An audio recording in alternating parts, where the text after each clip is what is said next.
rise against nation, and kingdom against kingdom. There shall be famines and pestilences and earthquakes, and this gospel of the kingdom shall be preached in all the world, and then shall the end come. Tell us, when will these things be? And what will be the sign of your coming and of the end of the age?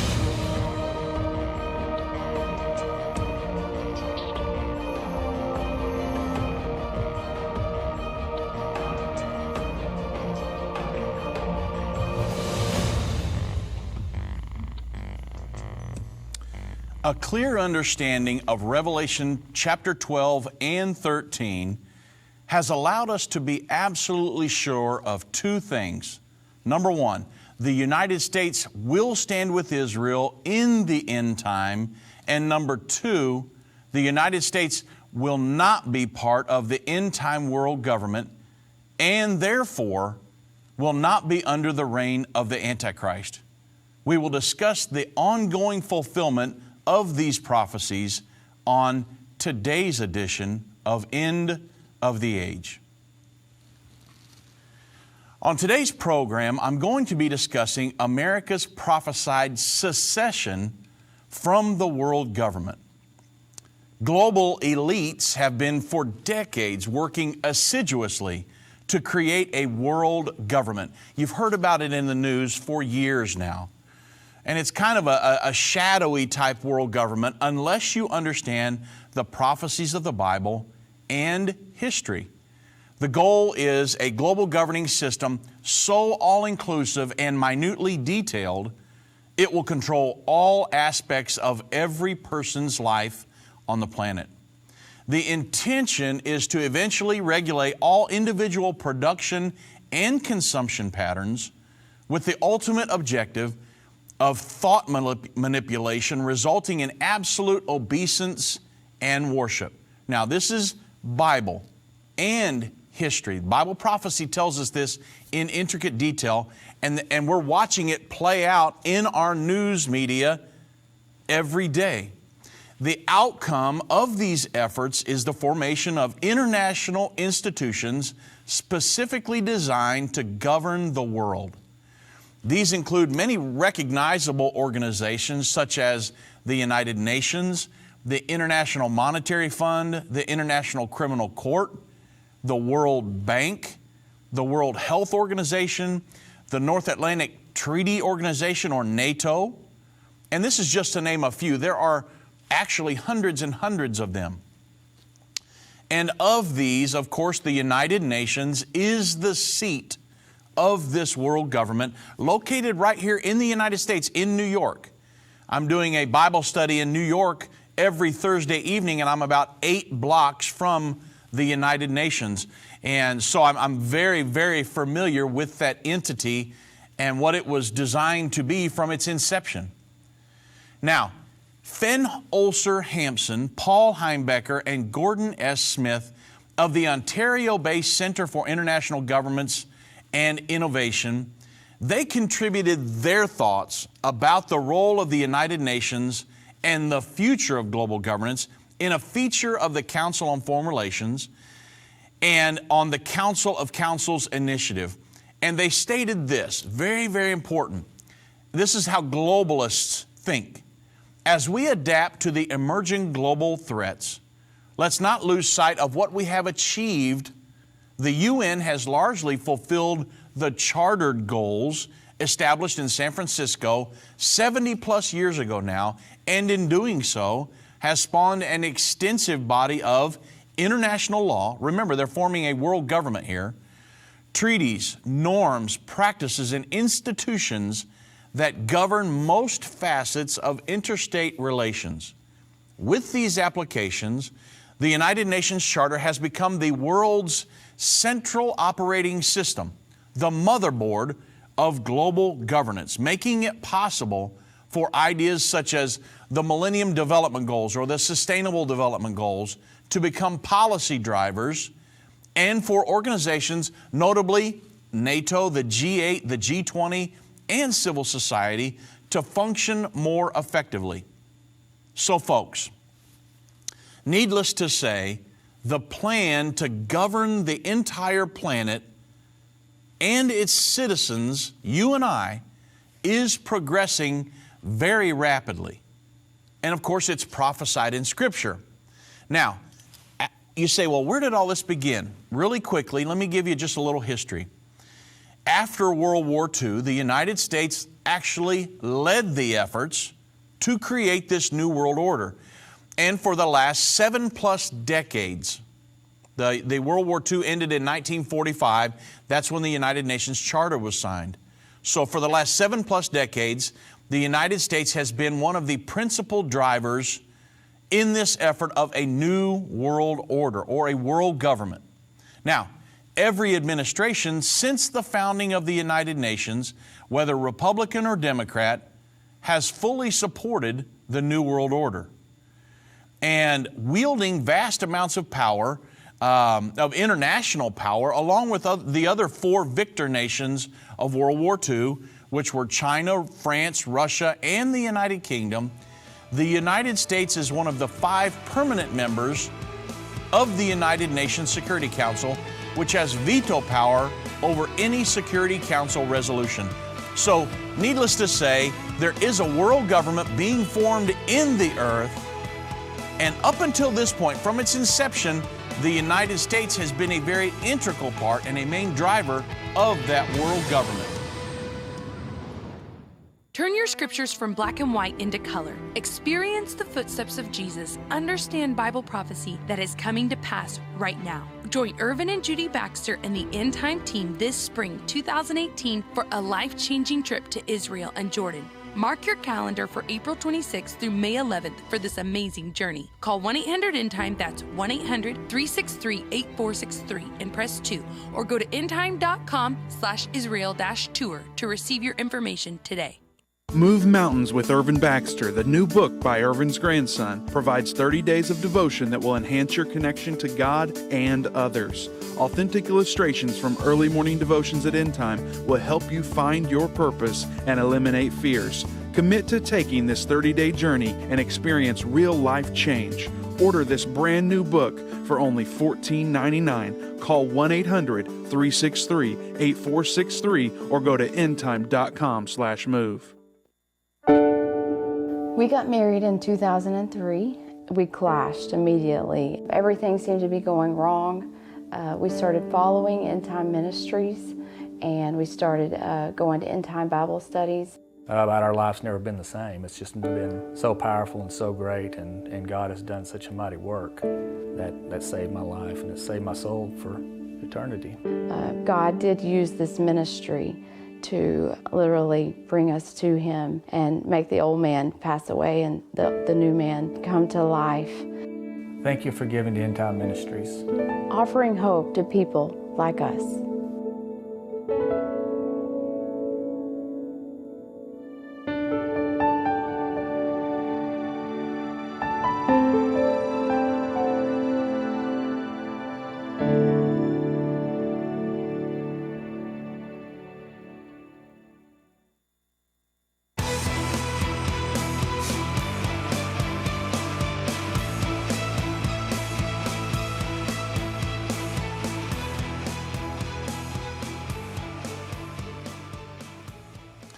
You know, we're talking about the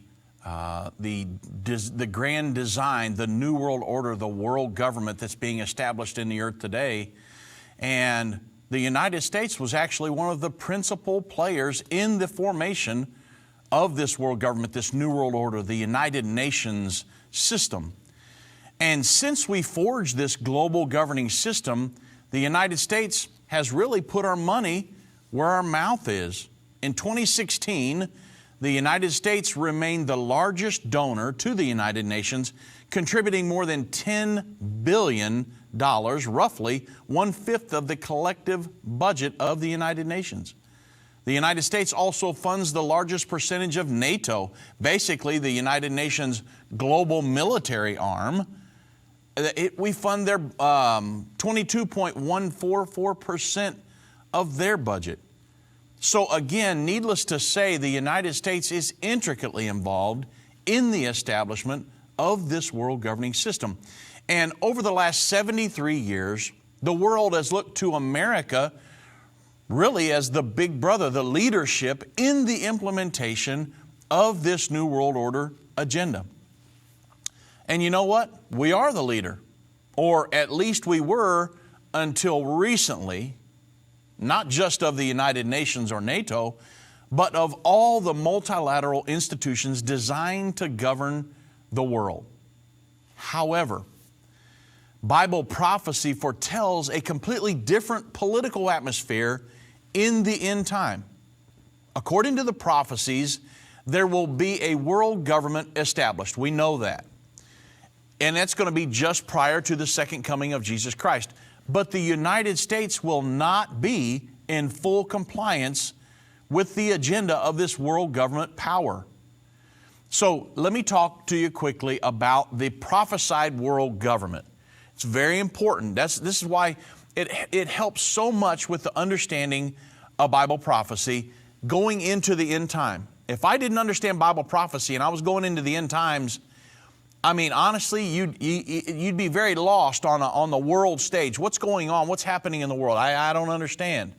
Well, there's a world government being established that's going to try to endeavor to manage every aspect of your life, what you produce, what you consume, what you can do with your property. I mean, everything.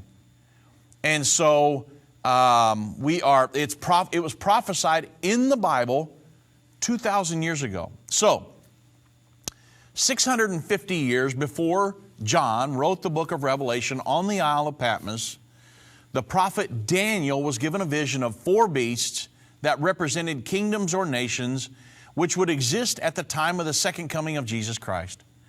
The 4 beasts described in Daniel 7:4-7 and the modern nations that they symbolize are a lion with eagle's wings, which symbolized Great Britain and the United States, a bear, which was Russia, a 4-headed leopard, which was Germany, a 10-horned beast, which was the reborn Holy Roman Empire, or the current European Union.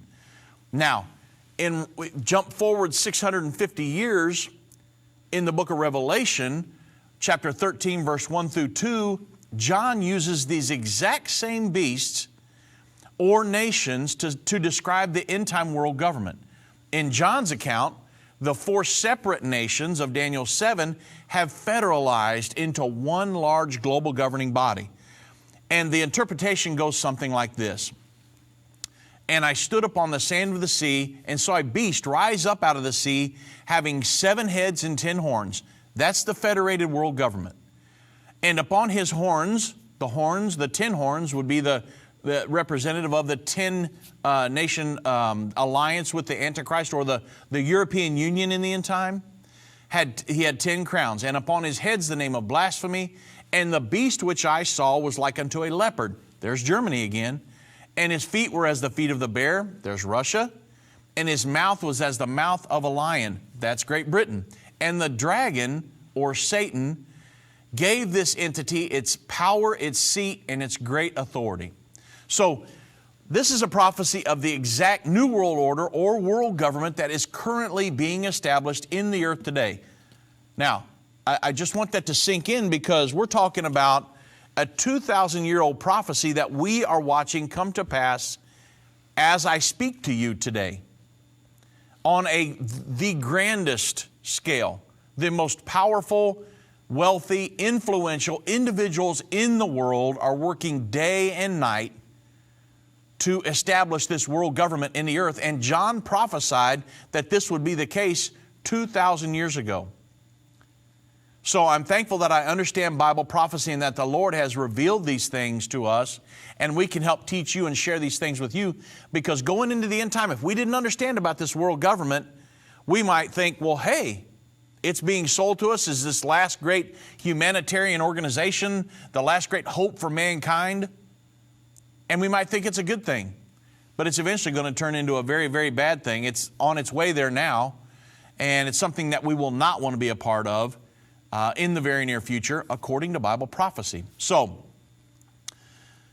the good news about this is that the United States is missing from this world governing beast. The eagle's wings symbolic of the United States in Daniel 7, are not mentioned in the end-time world government. Where are they, you might ask? Well, we actually pondered this question for years. And we knew, according to the prophecies, that global influence that the United States enjoys now would eventually transfer from the U.S. to Europe. And according to the prophecies, I could prove that. And this left us with really a few questions. Since we are the leader of the world government now, how would this transfer of power occur?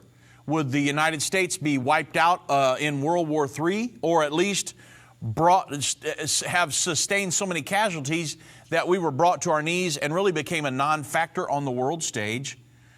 Or would we simply go into isolation? And so there is a scripture that helps answer these questions. Jump back one chapter from Revelation 13. Revelation 12 is the only other place the eagle's wings are mentioned. Revelation 12:13 says the dragon will persecute the woman. The woman in Revelation 12 is Israel. And according to Revelation 13, the dragon, which is Satan, will use the Antichrist and his world governing system to do the persecuting. This is during the Great Tribulation. And then in Revelation chapter 12, verse 14, it tells us that Israel will be protected during the Great Tribulation, or the final 3.5 years prior to the second coming of Jesus Christ. And it states this: "And to the woman, Israel, were given 2 wings of a great eagle, that she might fly into the wilderness, into her place, where she is nourished for a time, times, and half a time, from the face of the serpent," from the Antichrist and his one world governing system. And then a clear understanding of Revelation 12 and 13 have really allowed us to be absolutely sure of 2 things. And this is why the understanding of the prophecies are so important. We know from these prophecies that the United States will stand with Israel in the end time. And we should all, everybody listening to me, should be very thankful for that. We will stand with Israel in the last days. And number 2, the United States will not be part of the end time world government, and therefore will not come under the reign of the Antichrist. Well, of course, that's very important to us, because during the Great Tribulation, the Antichrist is going to dole out the mark of the beast. If we're not under the reign of the Antichrist, we will not come under subjection to that economic system. And so, man, am I thankful for that. You better believe it. And that economic system will not become law here in the United States. And so, am I thankful? That takes a lot of pressure off of my back, because I understand the prophecies of the Bible. Now, let's talk about America's exit from this world governing body. And we're watching it happening in many ways as we speak under the current Trump administration. So from the signing of the United Nations Charter in 1945 until the 2016 election, it was clear that the United States was in full compliance with the world government system. Some presidents proceeded cautiously, while others they blundered forward drunken on the dreams of a fully functional world governing system. But really, no matter who was in office, at the end of their administration, we still seem to be headed in the same direction, and that was into the arms of this world governing system, because they bought into the United Nations and the idea of this new world order. However, knowing the prophecies foretold America's absence from this world government system and the rate at which end-time prophecy is being fulfilled currently, we knew that Washington's political atmosphere had to change, and soon. So we knew that at some point in the near future, even though we went through 8 years of the Obama administration, which was just going like a speeding bullet into the arms of this world governing system, we knew that there had to come a time when somebody would be elected, or somehow we would pull out of this world governing system. So that brings us to the 2016 election. And really, if you understand what the principal issue was, the number one issue by far in last year's presidential campaign was globalism versus nationalism. Globalism is simply the belief that the nation state is now obsolete and that the world must move into a system of global governance. And clearly stated, globalists believe that national borders should be dissolved and a one world government should be instituted. Now that's what we were looking at in the last election. Going into the election, we knew that Hillary Clinton 100% advocated globalism. And really, look, think of it. Under the Obama administration, the U.S. was pursuing a policy of globalism. Former President Obama was a big proponent of the emerging system of global governance.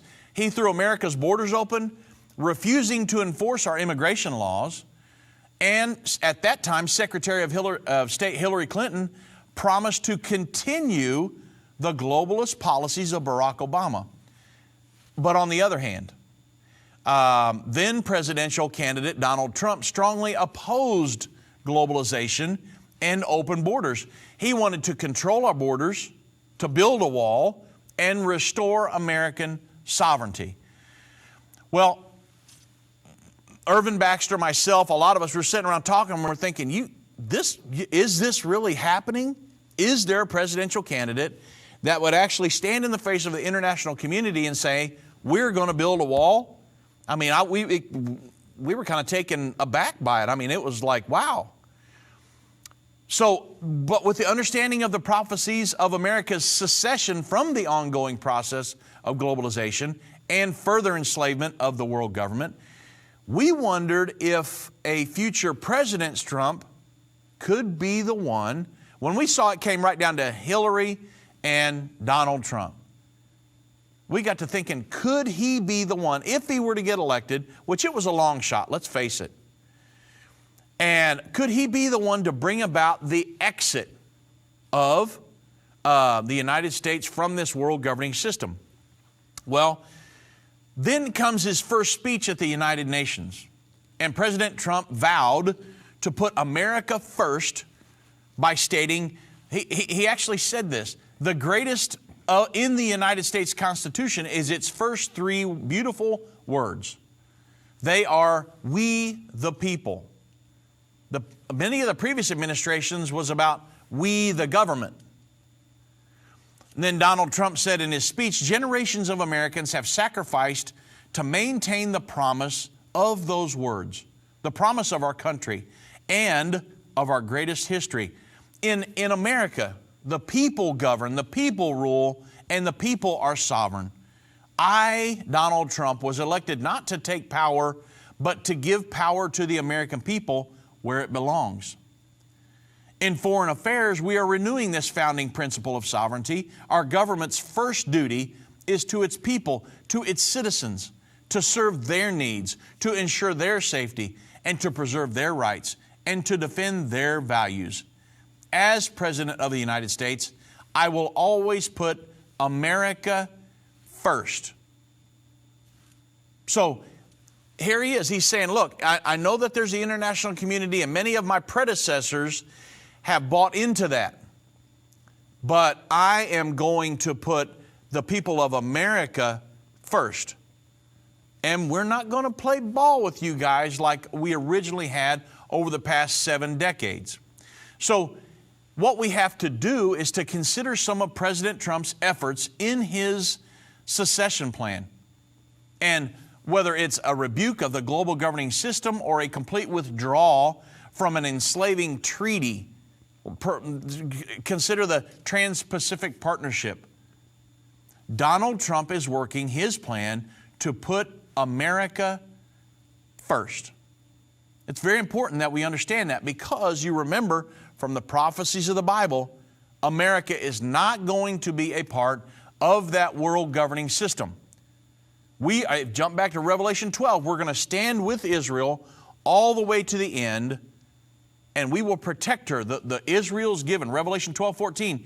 Israel, The woman in that chapter is given the wings of two eagles, where she is nourished in her, or the two wings of an eagle, where she is nourished in her place for time, times, and half a time.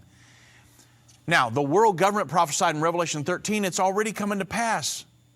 It's being established. It has been being established for decades now.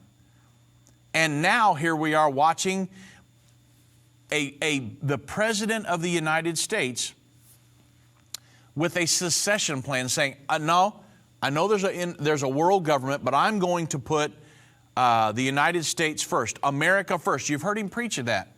America first, America first. And so it's very important that we understand that.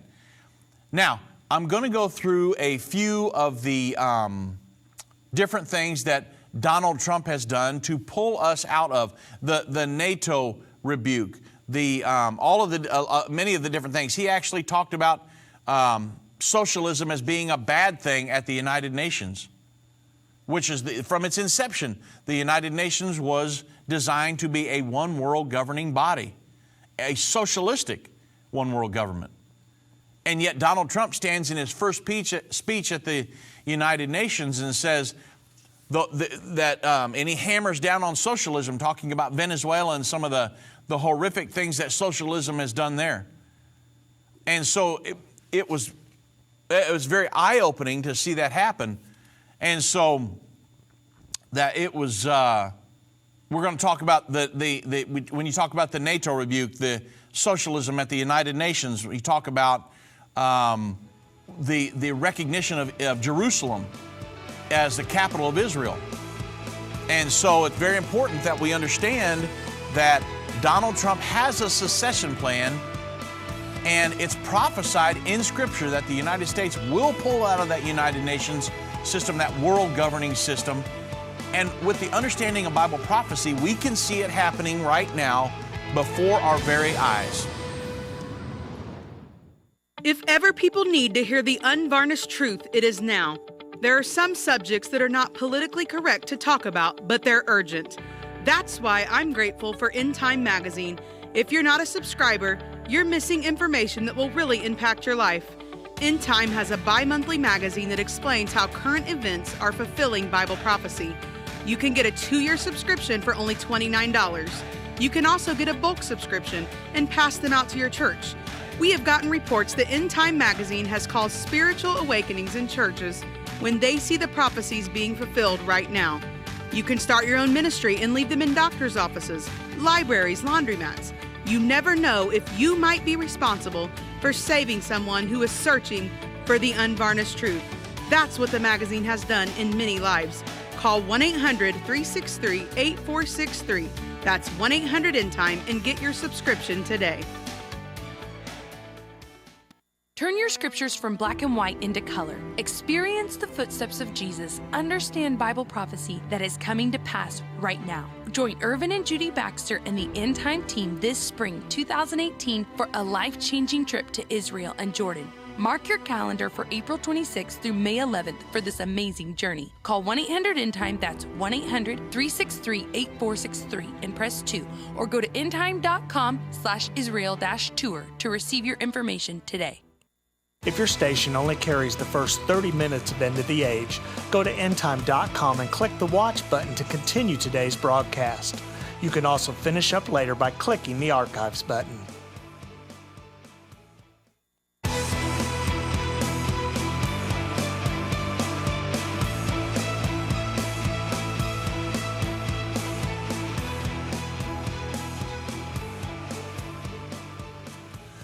So let's talk some about the different efforts that Donald Trump has made on his secession plan from this world governing body, because it's obvious. He talked about globalization many times in his campaign and that it was a bad thing. And when he started doing that, we started thinking, man, this guy, it's possible that he could pull us out of this, because the entire international community is all about the process of globalization, doing away with the nation state and moving towards a global community that answers to a world government.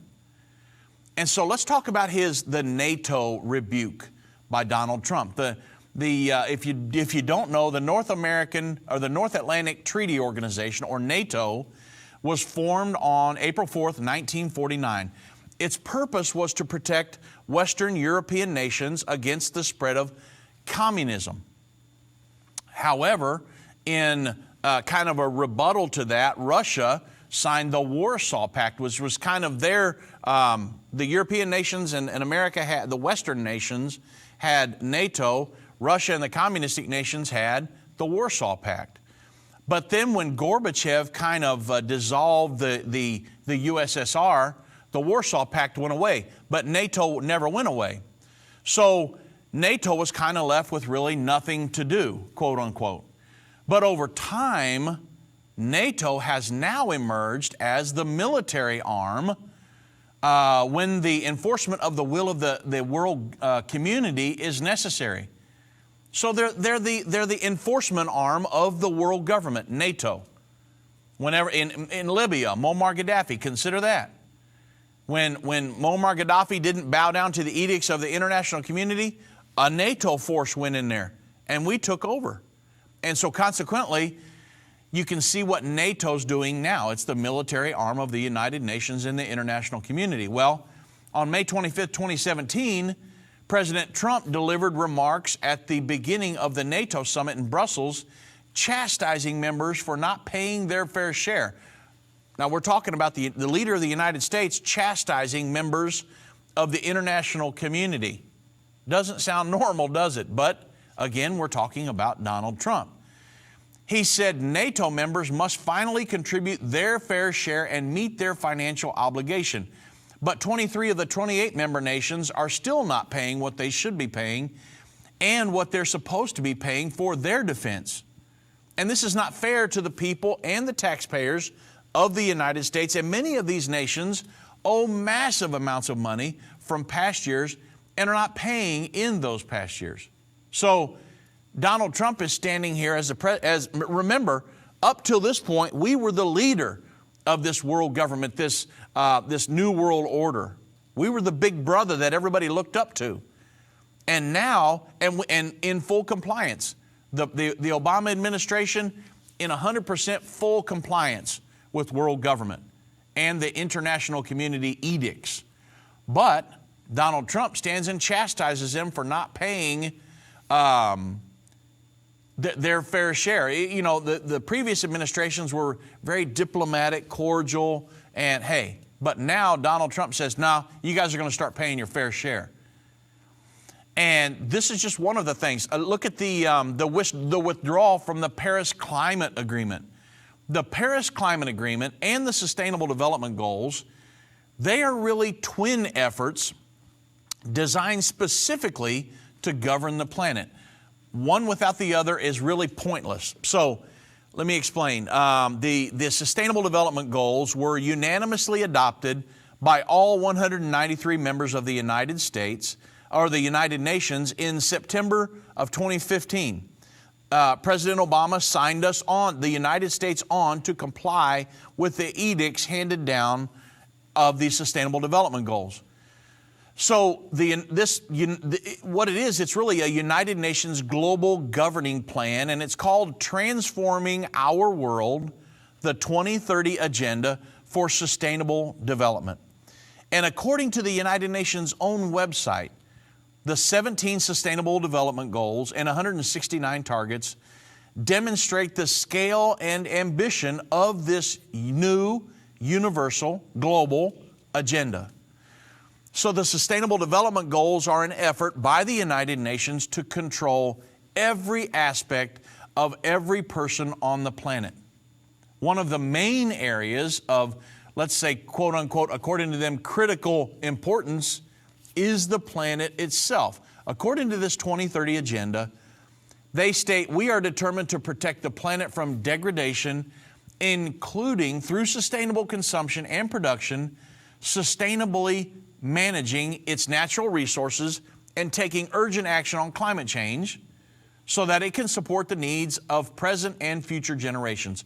So that's the reason for the Paris Climate Agreement. Remember, I said the Sustainable Development Goals, the Paris Climate Agreement, they're twin efforts.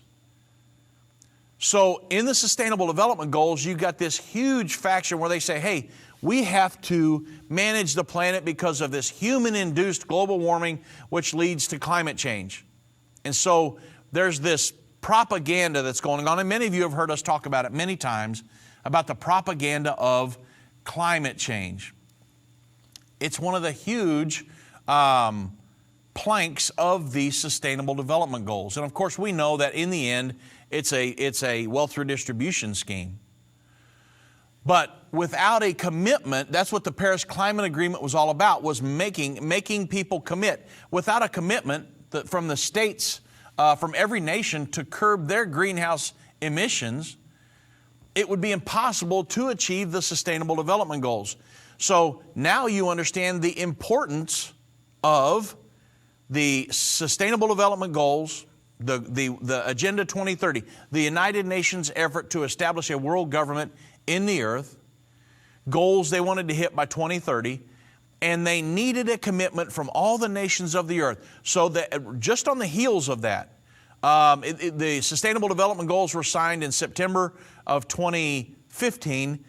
The Paris Climate Agreement was signed in December of 2015. So they knew they need to have a commitment, because they weren't just going to put these Sustainable Development Goals out there and then just sit back, fold their arms, and wonder if it would happen. That's not the way it works. They wanted a commitment from the nations. You will cut your emissions, your greenhouse gas emissions. That's what the Paris Climate Agreement was all about. And President of the Obama administration signed us onto that as well. Well, on January 18th of 2016, during his open remarks at the Abu Dhabi Action Day, Ban Ki-moon, who was the former Secretary General of the United Nations, he made this following statement. He said, "The Paris Agreement was adopted just after the 2030 Sustainable Development Agenda, and these are twin plans for transformative progress. Sustainable Development Goals are the vision, that's their agenda to get completed by 2030 to transform the world." They didn't even hide it in the name. They said, we want to transform the world. It's a universal agenda, Agenda 2030. So the Sustainable Development Goals, that's the vision. And climate change is the commitment. So now you understand the importance of the Paris Climate Agreement. And this vision and commitment should go hand in hand. They are part of all of our grand design. What grand design are they talking about? It's world government. The world government prophesied to be established in the earth at the time of the second coming of Jesus Christ.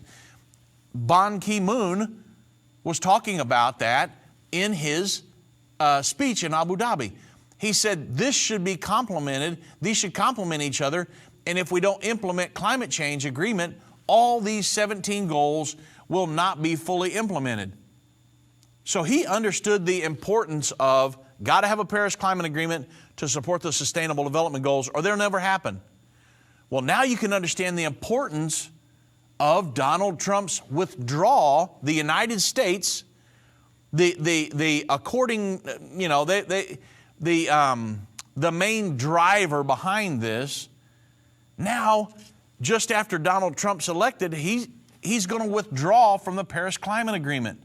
On June 1st, 2017, President Trump made this statement. He said, "Therefore, in order to fulfill my solemn duty to protect America and its citizens, the United States will withdraw from the Paris Climate Accord. Thus, as of today, the United States will cease all implementation of the non-binding Paris Accord and the draconian financial and economic burdens that the agreement imposes on America. This includes ending the implementation of the nationally determined contribution and, very importantly, the Green Climate Fund, which is costing the United States a vast fortune."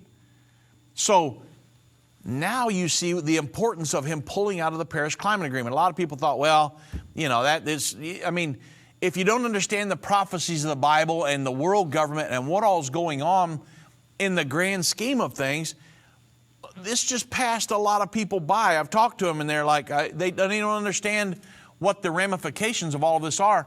But you realize we're watching Bible prophecy being fulfilled right before our very eyes. And man, it's so important that we understand this, because going into the future, these things aren't going to be things that will just blow by you and you can't, these things are really going to come down to affect us, so we got to watch for them. Now, another thing that Donald Trump did, kind of a rebuke to this world governing community, this new world order, this socialistic one world government. He hammered down on socialism at the United Nations.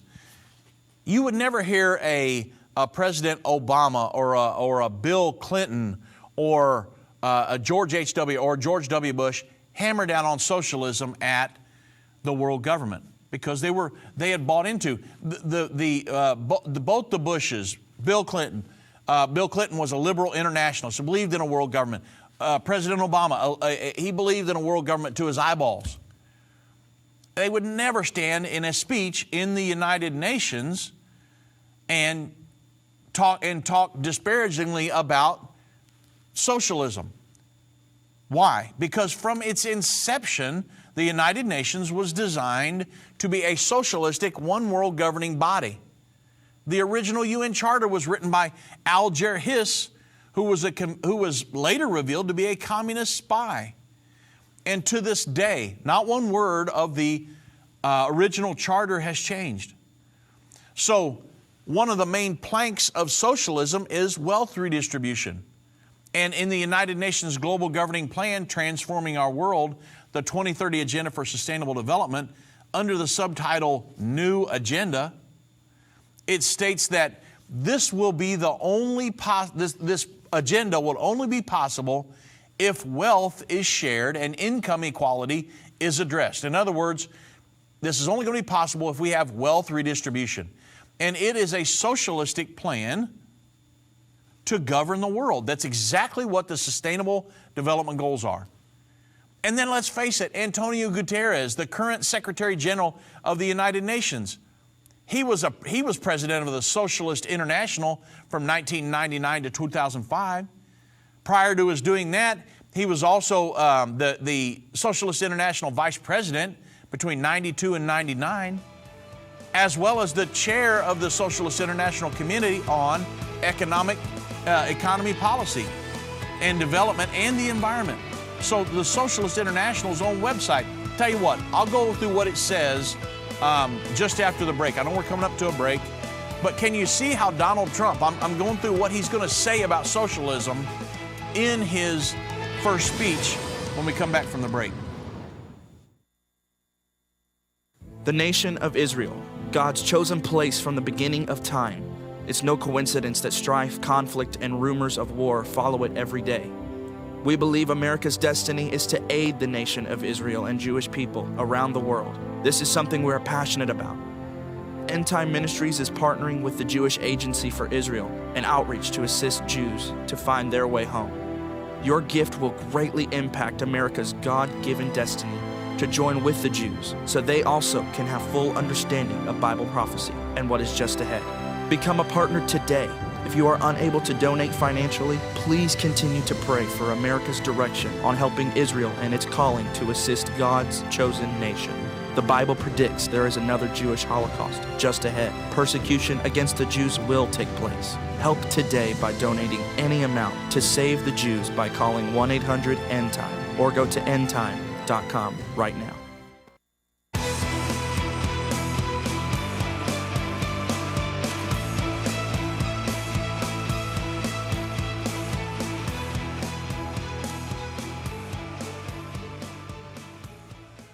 So consider this. Like I said, Antonio Guterres is the current Secretary General of the United Nations. He was president of the Socialist International. So he's a socialist.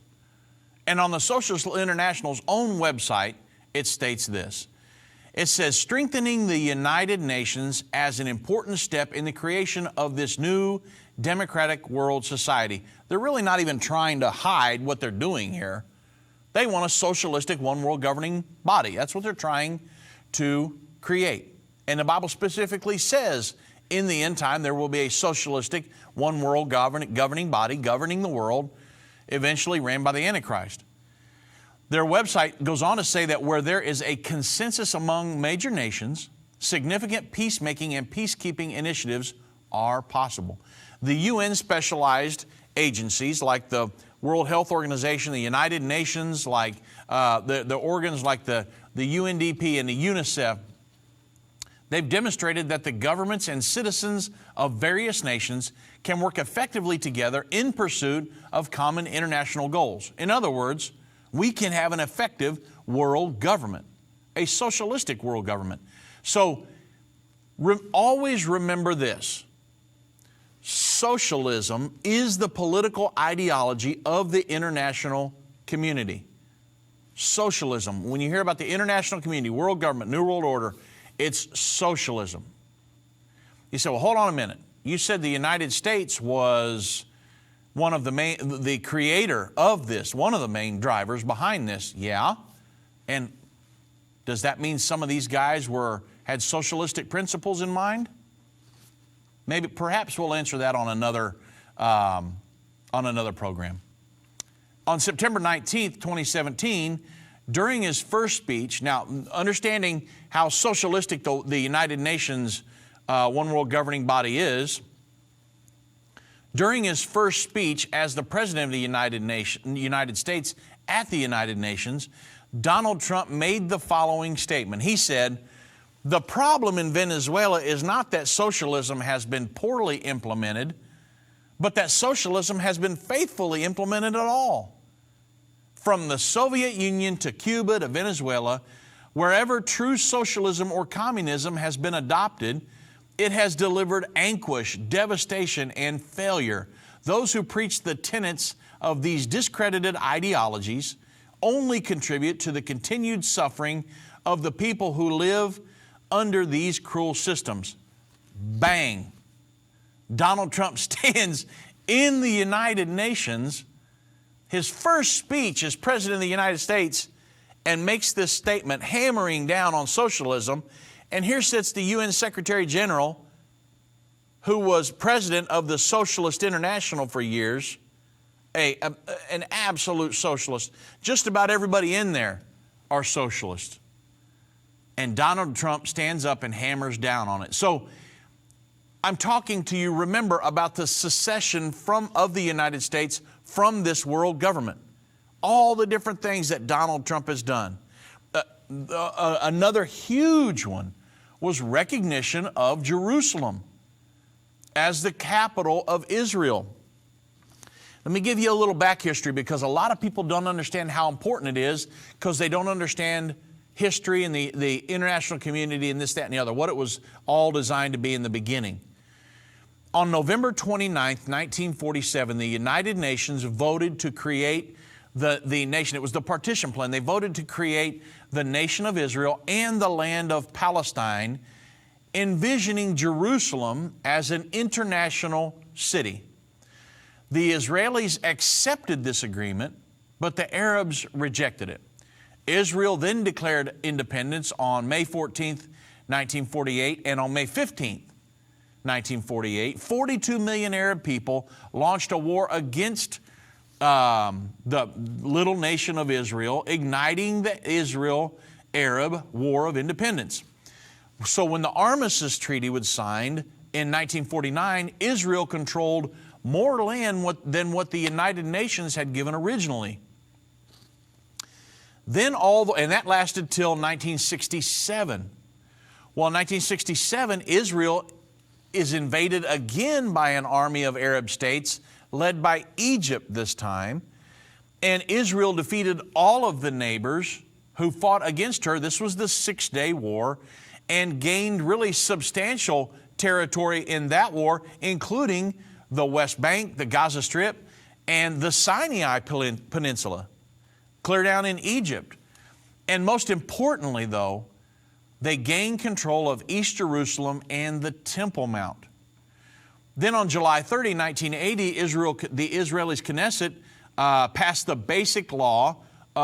Jerusalem is the capital of Israel. And the law states that Jerusalem is the complete and united is complete and united and is the capital of Israel. Well, of course, the international community said that the Jerusalem should be an international city from the get-go.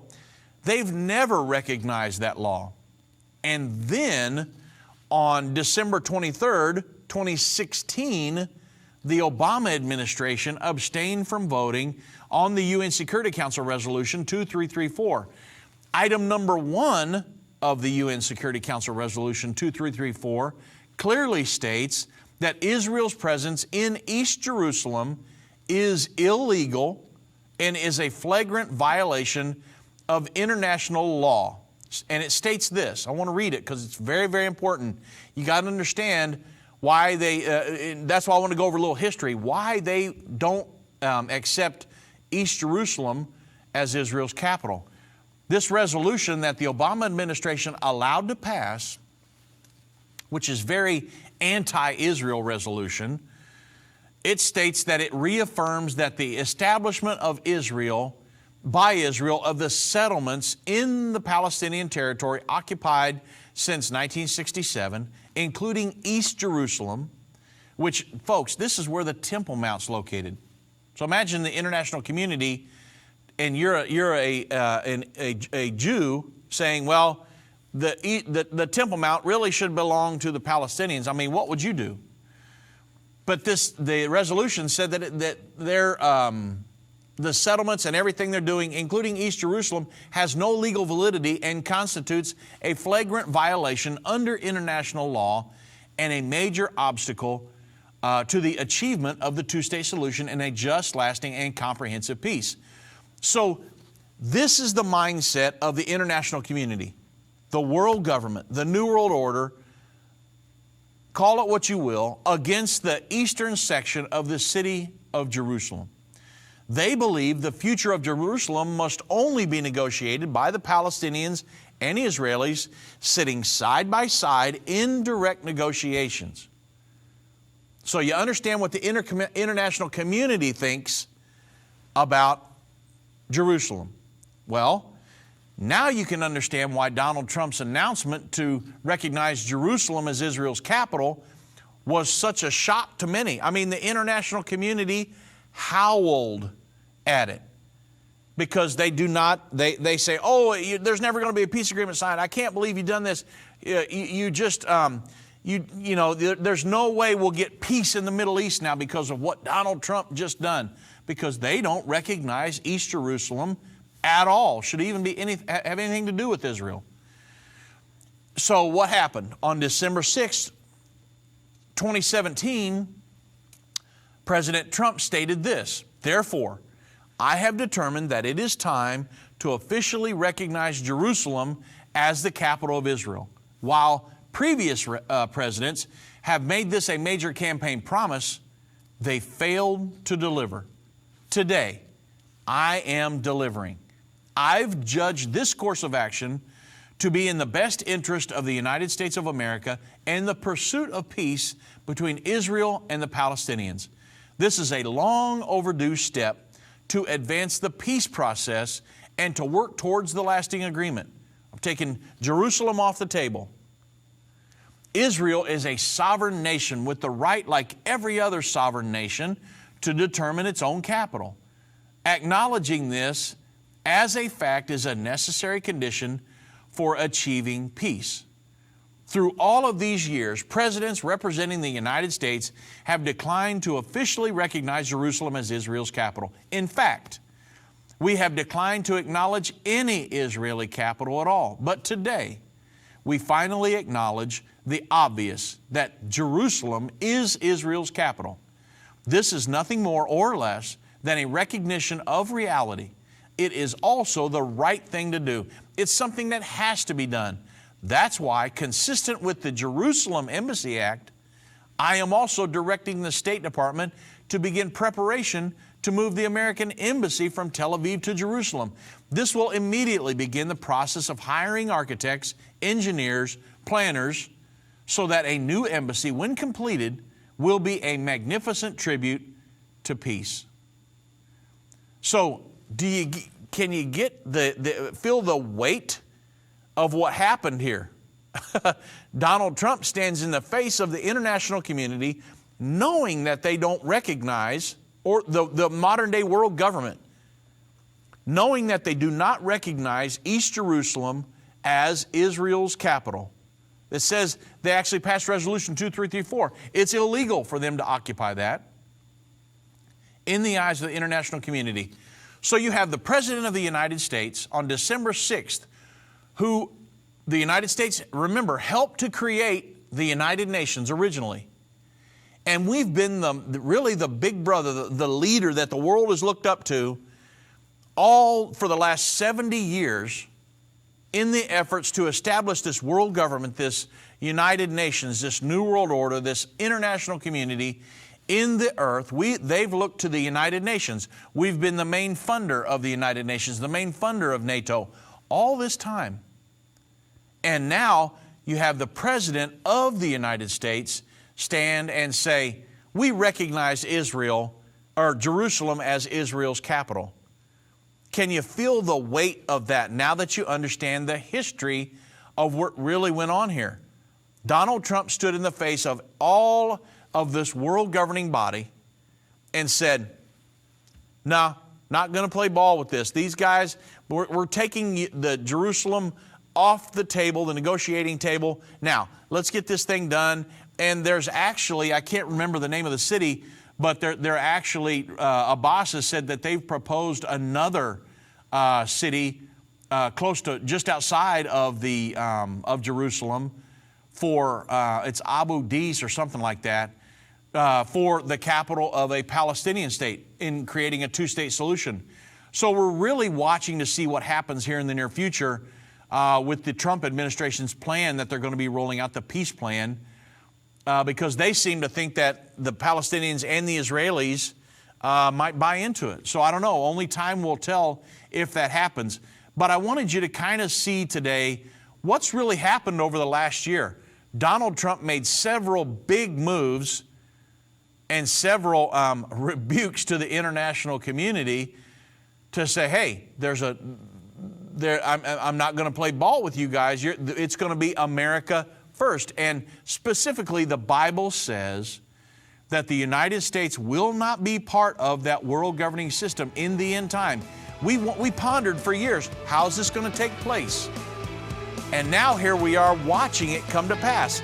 There is the establishment of a world government in the end time. We've watched that for years.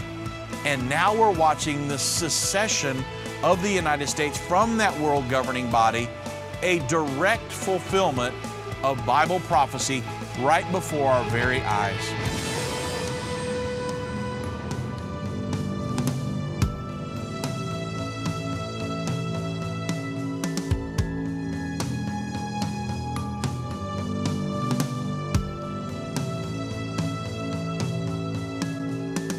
End of the Age is a production of End Time Ministries.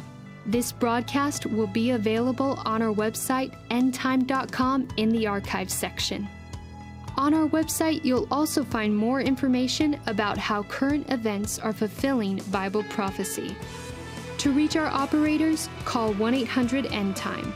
That's 1-800-363-8463. End Time Ministries is partner supported. We would like to say thank you to our partners who made this broadcast possible. To do what Matthew 24:14 said, to reach the world with the gospel of the kingdom.